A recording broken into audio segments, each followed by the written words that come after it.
ఆలోచిద్దాం, ఆశీర్వదిద్దాం.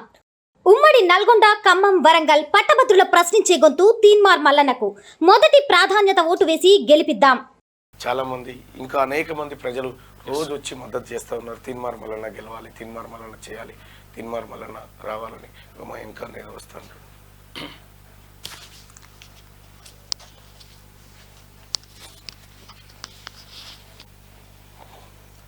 అశేషమైనటువంటి విజ్ఞానవంతులకు సంబంధించినటువంటి ఎన్నికది. జ్ఞానవంతులుగా ఉండాలి. నేను 1984 నుంచి 89 వరకు యూనివర్సిటీలో చదువుకొని అత్యంత నిరాడంబరంగా ఒక డైరెక్ట్ పబ్లిక్ సర్వీస్ కమిషన్లో నేను ఒక గ్రూప్ టీ లోపల సెలెక్ట్ అయినాను. కానీ అప్పుడు ఏ ఒక్క ఎమ్మెల్సీ కానీ ఎమ్మెల్యే కానీ ఎవ్వరు పట్టించుకోలే. ఆ కాలంలో మేము అంటే నేను వార్త చూసినా. నేను అంటే ఒకటి క్రియేట్ చేసి ఒకటి పెట్టేసి అంటే యూనివర్సిటీలో చదువుకునే వాళ్ళందరూ పల్లి బఠానీలా అమ్ముకునేట వాళ్ళ అంటే బిట్స్ పినాయిల్లో చదువుకునేటోళ్ళు వాళ్ళు ఎక్కడ వాళ్ళకి అసలు సమాజం అంటే తెలియదు. వాళ్ళకు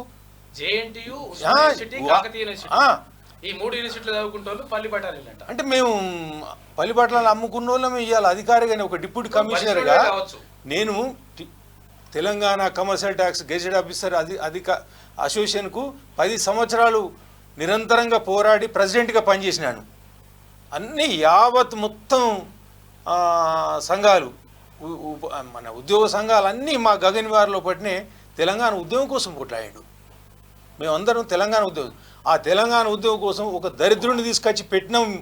అందుకు బాధపడి ఆ దరిద్రుని ఊడవేయడానికి కోసం ఈ మల్లన్న ఇంతకాలం పాటుపడ్డాడు. తనను చంపడానికి ప్రయత్నం చేసిర్రు, ఉంచడానికి. అలాంటి లంగా లపంగల కోసం మీరెందుకండి?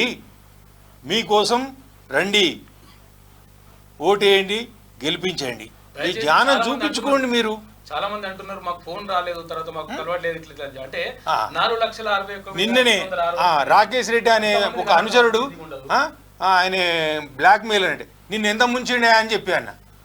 తర్వాత మెసేజ్ పెట్టిండు రాత్రి. పెట్టిన తర్వాత అయ్యో సారీ మల్లన్న గ్రేటు.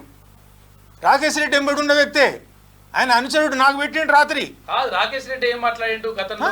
కేసీఆర్ కేటీఆర్ దొంగలు వీళ్ళు, ఒక నిరుద్యోగి కూడా. మీరు ఒక దానిలో ఉన్నోళ్ళ, మీరు ఒక పార్టీలో ఉండి ఒకటే దానికి ఒక అంకిత భావంతో ఉన్నాను గాను. మీరు కనీసం యువకుడు, అత్యంత మేధావి, చాలా కష్టపడి ఇవాళ ఒక మాట చెప్తా. సరే, మా నాన్న ఉన్న స్తోమత ప్రకారం నేను కాయ కష్టం చేసుకుంటూ చదువుకున్నా సార్. యూనివర్సిటీలో చదువుకున్నా. నేను ఉస్మానియా యూనివర్సిటీలో ఎంసీజే చేసిన. యావత్ విద్యావంతులను మొత్తం అన్నట్టే ఇది. పల్లిబట్టలు అమ్ముకున్న తెలుగులో ఉన్నట్టు. కాకతీయ యూనివర్సిటీలో బీపీడీ చేసిన, జేఎన్టీలో ఎంబీఏ చేసిన సార్. నేను పల్లిబటాని గారిని అయితే సార్, ఈ పల్లిబటాని గాడే సార్ 100 మంది పిల్లలకు ఆపరేషన్లు చేయించాను. ఈ పల్లిబటాని గాడే పేద బిడ్డలను చదివిపిస్తా ఉన్నాడు. ఈ పల్లిబటాని గాడే మీ ప్రభుత్వాన్ని కూల్చిండు సార్. తెలంగాణలో చదువుతున్నటువంటి గవర్నమెంట్ యూనివర్సిటీలో చదువుతున్న బిడ్డలు నీ కంటికి పల్లి బఠాన్ లెక్క కనిపిస్తుండొచ్చు. కేటీ రామారావు నాకు వాళ్ళు దేవుళ్ళు. నాకు ఉస్మానియా యూనివర్సిటీ అంటే కన్న తల్లితో సమానం. కాకతీయ యూనివర్సిటీ అంటే నాకు ఒక గొప్ప పోరాట స్థలం. అది అక్కడ మేధావులను అందించినటువంటి కళాశాల. అది జేఎన్టీయూ అంటే నాకు టెక్నికల్ విద్యను అందించినటువంటి ఒక గొప్ప సంస్థానం. అది నువ్వు దాన్ని కించపరచాలనుకుంటున్నావేమో, నాకు అది కాదు సార్. నువ్వు పట్టభద్రులను పల్లి బఠానికి అన్నావు. ఇది పొరపాటు రామారావు గారు. మీరు ఇట్లా అనడం సబబు కాదు. మీ నాన్న దగ్గర డబ్బులు ఉండొచ్చు, మీ నాన్న సంపాదించిన డబ్బులు ఉండొచ్చు, మీరు పూణే యూనివర్సిటీలో చదవచ్చు. కానీ ఇవాళ బిట్స్ పిలానీలో చదివినోడే విద్యావంతుడు, ఇక్కడ ఉస్మానియా యూనివర్సిటీలో చదువుకున్నవాడు లేకపోతే కాకతీయలో చదువుకున్నవాడు కాదు అనేటువంటి విధంగా మీరు మాట్లాడిన తీరు అది నిజంగా చాలామందిని బాధ పెడుతున్నటువంటి అంశం.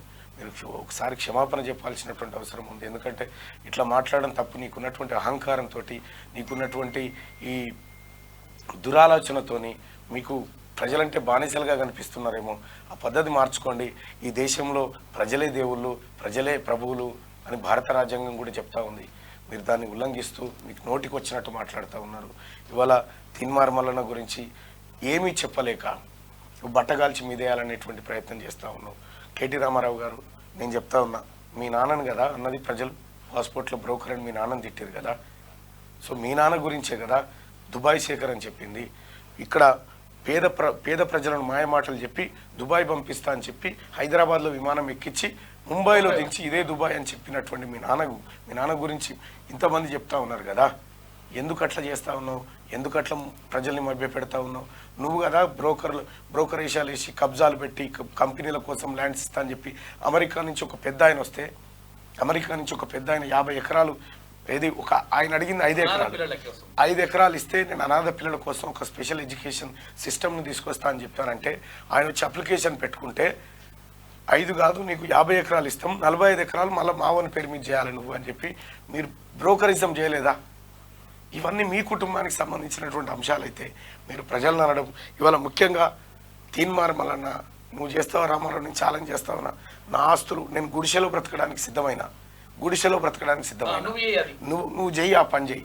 ఇంకా చెప్తా ఉన్నా, నాకు తెలుసు నేను ఎట్లా బ్రతుకుతా ఉన్నా, ఏం చేస్తా ఉన్నా, క్యాంపెయినింగ్ కోసం ఎంత కష్టపడతా ఉన్నాని, ఉన్న గోల్డ్ కూడా తాకట్టు పెట్టడానికి చూస్తా ఉన్నా. నేను ఒక మాట చెప్తా ఉన్నా, ప్రజలారా నేను సేవ చేయడానికి వచ్చిన, నేను ప్రజల కోసం బ్రతకాలనుకున్నా, ప్రజల కోసం సావాలనుకుంటున్నా.